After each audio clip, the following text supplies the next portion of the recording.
네, 조선생님 말씀 잘 들었습니다. 조선생님의 말을 요약해보면 대한민국의 생명선을 방어하기 위해 주변국의 위협에 대응하는 차원에서 항공모함을 건조해야 하며 충분히 건조해볼만 하다 라고 말씀하시는 것 같네요. 그렇다면 이번엔 종선생님의 의견을 들어보도록 하죠.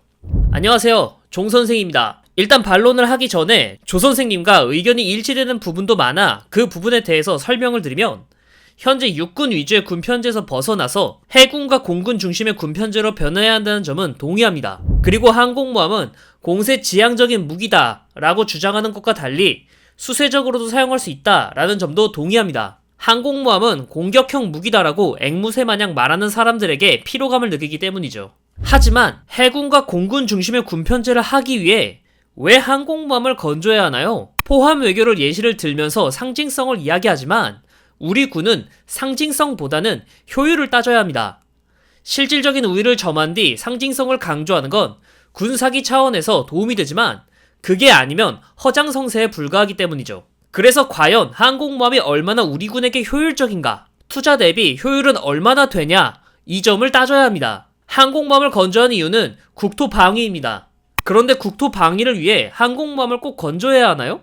조선생께서는 항공모함을 방어적으로 사용하면 효과적이라고 말씀하셨습니다. 물론 주변 항공기지와 연계하여 항공모함을 방어적으로 사용하면 효과적이다 라는 건 이미 역사가 증명해준 사실입니다. 그런데 항공모함만 항공기지와 연계할 수 있는 건 아닙니다.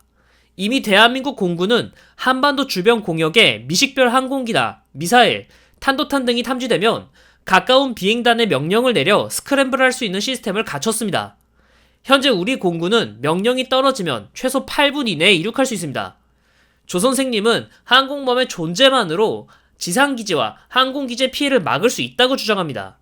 근데 이건 항공기지가 항공기지의 피해를 막을 수도 있다는 소리도 됩니다.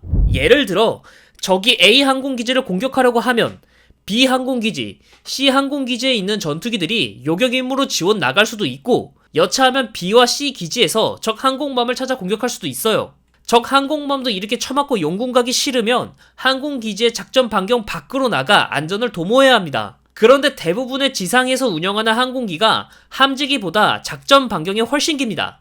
그래서 항공모함은 항공기지를 공격 못하지만 항공기지에서는 항공모함을 공격할 수 있는 상황이 기본적입니다. 이거 태평양 전쟁에서 일본 해군이 구사한 아웃레인지 점퍼과 같은 거예요. 제로세는 항속 거리만 좋았지만 항공기지에 있는 항공기들은 항속 거리 포함 함재기보다 모자란 게 없는 게 특징이죠. 그래서 항공기지와 항공기를 많이 준비해 놓는 것만으로도 적 함대를 우리 영토와 영해 기준으로 멀리 밀어내는 효과를 가집니다. 남태평양 최대 항공기지 거점인 라바울 항공기지를 무시하고 마리아나 제도를 거쳐 필리핀을 공격한 게 바로 이런 이유 때문입니다. 현대전은 제공권 장악이 필수입니다. 제공권 장악이 안 되면 공중 우세라도 확보해야 우리 해역과 공역을 지킬 수 있습니다. 그래서 공군에서 무엇보다 중요하게 생각하는 게 소티 생성률입니다. 소티 생성률은 항공기가 정해진 시간 동안 출격한 횟수를 뜻하는 용어입니다. 만약 전투기 20대가 하루에 3회씩 출격해서 소티 60번을 채웠다면 항공기 60대가 1회씩 출격하는 것과 맞먹습니다. 같은 전력이면 3배 더 많은 항공기를 유지하는 것과 같은 효과이고, 같은 소티 생성률이면 3분의 1만 가져도 같은 전력을 가지는 것과 같은 의미입니다. 안 그래도 중국군이 가진 항공기 숫자는 우리 공군이 가진 항공기 숫자랑 비교하면 차이가 큽니다. 그래서 소티 생성률을 최대한 끌어올려 격차를 줄이는 게 중요하죠. 그런데 항공모함은 군함이라는 제한적인 공간에서 함재기가 이함하는 방식입니다. 자세한 소티 생성률은 기밀이지만 상식적으로 생각해도 항공모함은 항공기지보다 소티 생성률이 높을 수가 없습니다. 인천공항이 하루에 이착륙하는 횟수가 1000에서 1200회라고 합니다.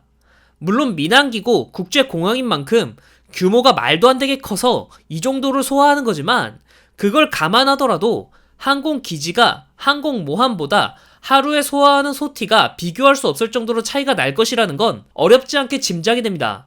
넓고 다양한 이착륙 공간을 가져 동시에 이착륙이 가능한 항공기지와 단 한 곳에서만 착함할 수 있는 항공모함은 소티 생성률이 매우 크게 차이가 나니까요.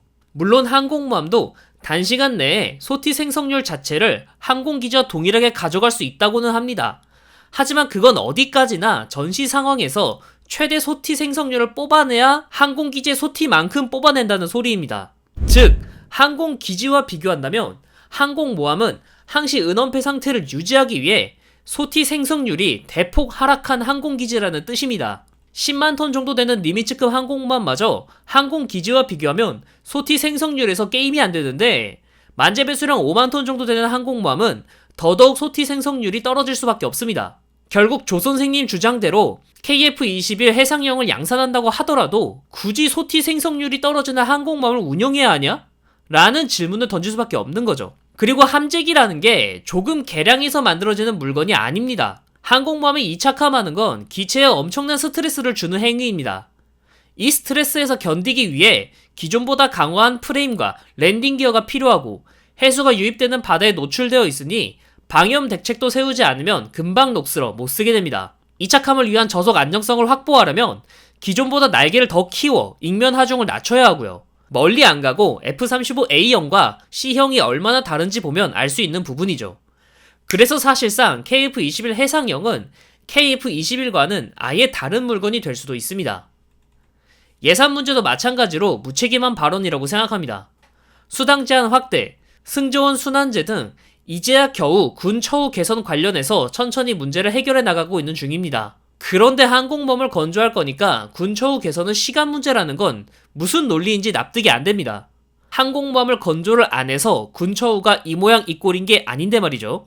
항공모함을 어떻게 호위하느냐에 대해서도 할 말이 많습니다. 2030년 이후에 등장할 신규 구축함들의 숫자만 따져서 항공모함을 충분히 호위할 수 있다고 주장하는데, 이론상 세종대왕급 한 척과 정조대왕급 구축함 한 척, KDDX 두 척에 퇴역할지 아닐지 모르지만 이순신급 구축함 두 척 정도 호위하고 3000톤급 잠수함 3척이 물밑을 호위한다면 호위가 가능한 건 사실입니다. 그런데 우리 해군의 구축함과 잠수함, 대잠 초계기와 헬기들이 평소에 뭘 하나 살펴봅시다. 구축함들은 북한이 탄도미사일을 쏘며 도발하면 레이더를 돌려 조기 경보기를 해주면서 혹사당하고 있고, 얼마나 혹사당하든지 오버홀도 제대로 못 들어갈 정도입니다. 대잠 초계기와 대잠 헬기, 잠수함들도 북한과 중국의 잠수함 침투를 막기 위해 한반도 전체 해역을 탐지하느라 바쁩니다.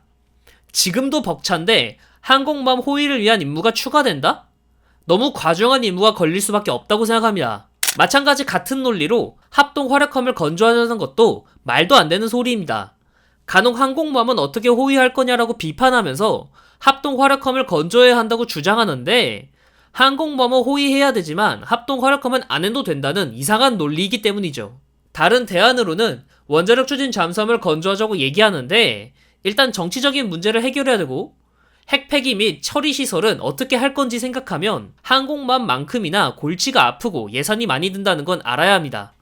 그렇다면 항공모함을 건조하지 않으면서 항공모함만큼 효과를 얻을 수 있는 건 뭘까요? 앞서 얘기했듯 현대전의 핵심은 제공권입니다. 그렇기에 뭐니뭐니 해도 항공 세력을 강화하는 게 중요합니다. 그래서 차라리 KF-21을 더 생산해 해군 항공사령부 전력을 강화해주는 게 어떨까 생각합니다. 그리고 공군이 해주던 항공 지원 임무를 해군 항공사령부에서 담당하면 어떨까 생각합니다. 공군의 부담이 줄어들기도 하고 KF-21의 수요가 늘어나는 만큼 양산 단가를 조금이라도 더 낮출 수 있는 긍정적인 효과도 가지니까요. 사실 저는 항공모함을 건조하는 것 자체는 반대하지 않습니다. 항공모함은 있으면 무조건 좋습니다. 그런데 제대로 운영할 수 있는 경우에 좋은 겁니다. 저는 우리 해군이 아직까진 제대로 운영할 능력을 가지지 못했다고 생각하기에 30년 내에는 항공모함을 건조하기에는 비용 대비 효율이 너무 떨어진다 라고 생각합니다. 현재 가장 시급한 건 부족한 전술기 숫자입니다. 앞서 말했듯 제공권이 가장 중요한데 공군 전술기 중 낡은 기체들은 아직 퇴역도 못하는 상황입니다. KF-21의 공군이 목숨을 거는 이유가 이런 이유 때문이죠. 때문에 저는 항공모함을 건조하는 게 아니라 해군 항공대를 더 육성하는 것이 올바른 방향이라고 생각합니다. 그리고 이건 미래에 건조할 수 있는 항공모함을 위한 사전 준비 역할로서도 효과적이라고 생각합니다. 그리고 30년이 지난 뒤 해군의 문제가 해결되고 구축함 숫자도 항공모함을 호위하기에 충분하다고 판단되면 그때 항공모함 건조를 고민해도 늦지 않다고 생각합니다. 해군 항공대가 해군 항공사령부로 승격한 것도 이런 판단에서 나온 결과가 아닐까라고 생각하고 있죠.